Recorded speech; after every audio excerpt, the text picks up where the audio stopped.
Catus, Maximus here. Just a little video comparing these Walden 4051 3/8 inch ratchets. A little bit of evolution here. Walden was a tool company that was around in the 1900s or earlier, and their big claim to fame really is being arguably the pioneers of interchangeable sockets. They were embroiled in some lawsuits with Blackhawk. Blackhawk is credited with really inventing the interchangeable socket. Snap-on actually is who popularized them. But Walden always, their tool company, had a tumultuous history and has been sold and gone into receivership many times, even before World War II. They kind of survived through the 50s and 60s and they kind of dwindled off.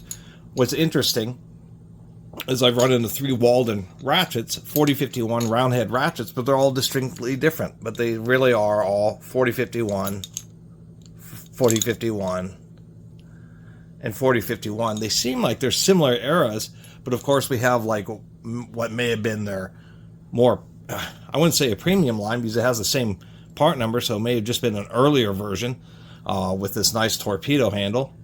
And the reverse is a complete knob with some nice texturing and a chamfer.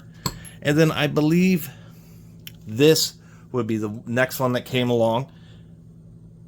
We have a couple little nubs here for the reverse lever.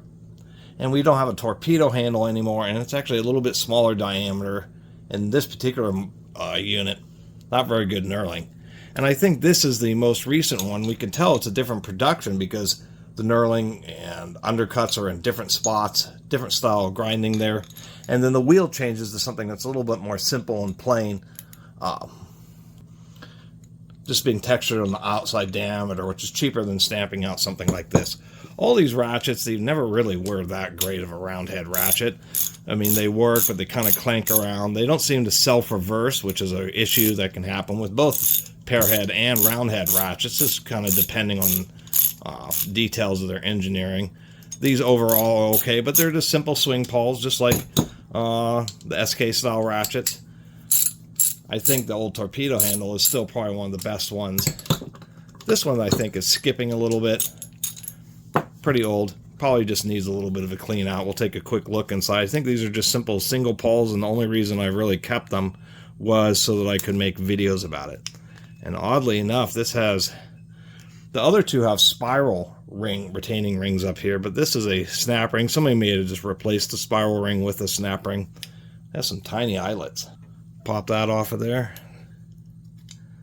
Now you can pull off a reverse lever and you can see a couple little nubs there.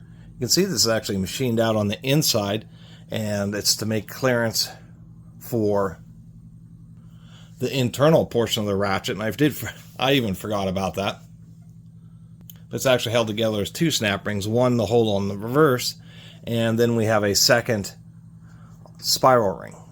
It's been a long time, it's all coming back to me. The reason these are so coarse and sound so funky is actually they're not a swing pawl. I just completely misremembered because almost all ratchets use the SK design. These are actually much simpler, single tooth, and what they are is they're sliding block pawl. You can see that there's a spring there. It's the same spring that's pushing both of these pawls apart. And when you reverse it, when you twist the reverse lever, it just moves that spring over center. So since these are actually sliding back and forth in a little channel there, they really got to get lubed up. They really want to get stuck when grit and grease and whatnot gets in here. Well, I shouldn't say grease. Grease is lubricant, but grit gets in there. These things just end up having just get stuck, and the way they kind of slide back and forth are just not a very smooth design at all. And that's probably the worst part about these Waldens is, you know, as far as overall strength, once they're, you know, properly engaged, to tell you the truth, they're probably reasonably strong.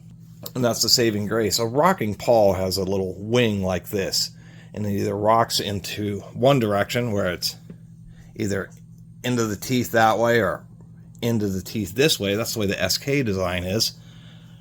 There's a pin that the rocker will sit on, And that can be a weak point. Many ratchets, round head ratchets, have 2 of those rocking pawls.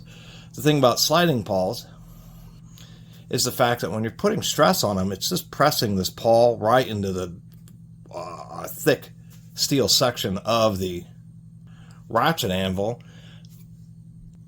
which is really solid. I mean, the way that these, if they fail from, overloading when they're properly lubricated, is either, I suspect it would either be the teeth actually stripping out in the ratchet head, or the sharp edge on both of these pawls stripping out. It's just they sound kind of clunky. Come on, get in there. There we go. Well, when they're freshly lubed, they're okay, but once you get this knob on, the way it floats, they do just sound a little bit clunky. Anyway, this was the most recent one I picked up when I noticed I had 3 of them.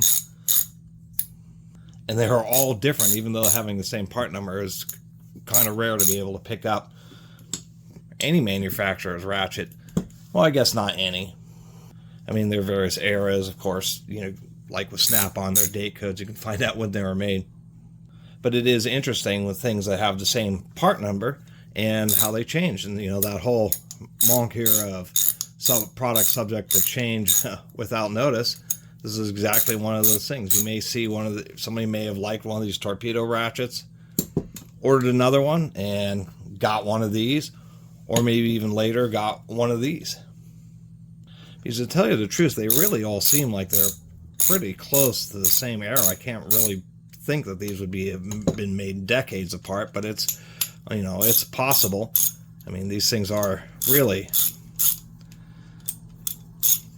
kind of funky. I don't use these much. I basically have them so I can occasionally make a video about them. Other than that, they're not my favorite, but they're one of the rare ones that uses that kind of slide pawl design. And just like when I found this one, it's pretty solid when it's smooth running, but the way those slides in those channels is just absolutely, always has to be regularly oiled and cleaned in order to really get it to engage. Otherwise, those pawls just don't slide over and it just wants to skip like crazy. Anyway, thanks for watching. See you next time.